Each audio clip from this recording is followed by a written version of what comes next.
Et ils ont essayé d'indiquer que les philosophes grecs étaient dans une grande osmose. D'abord, ils ne se contredisaient pas, Platon et Aristote, et d'autre part, ils étaient conciliés avec le texte coranique. D'abord, ils ne se contredisent pas, donc ce n'est pas un héritage contradictoire qu'il s'agit de transmettre. Ils ne se contredisent pas, pourquoi? Parce que tout ce que Platon a défini dans l'idée d'une sortie de la caverne et de ses préjugés pour aller vers la lumière et la libération en fixant autant que possible, non pas tant le soleil, mais la lumière, eh bien, cette vision qui va de l'obscurité à la lumière, qui norme complètement notre paradigme de l'éducation, eh bien, disait-il, on ne peut la comprendre pleinement que si on la répartie en des étapes logiques de formation telles qu'Aristote les avait données, si bien que la sortie de la caverne de Platon est en même temps adaptée à des étapes logiques. Et les étapes logiques sont quoi?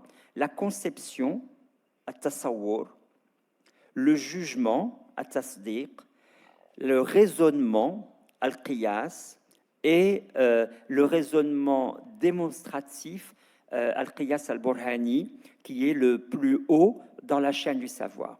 Concevoir, juger, raisonner, vous avez là des étapes qui consistent en quelque sorte à relier à chaque fois un peu plus et consolider le savoir, un peu à l'image stoïcienne de refermer la main sur elle-même pour indiquer l'acquisition, parce que la conception consiste à avoir juste une notion de ceci ou de cela. Le jugement, c'est relier deux notions entre elles, Socrate et philosophe.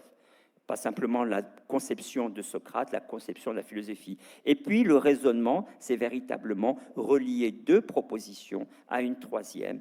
Et cette idée de concevoir, juger, raisonner comme une façon de sortir progressivement de la caverne était pour eux un schéma éducatif très, très important pour concilier Platon et Aristote, concilier toute la tradition qui sera reprise par la théosophie, par les mystiques et la traduction intellectualiste de commentaires aristotéliciens.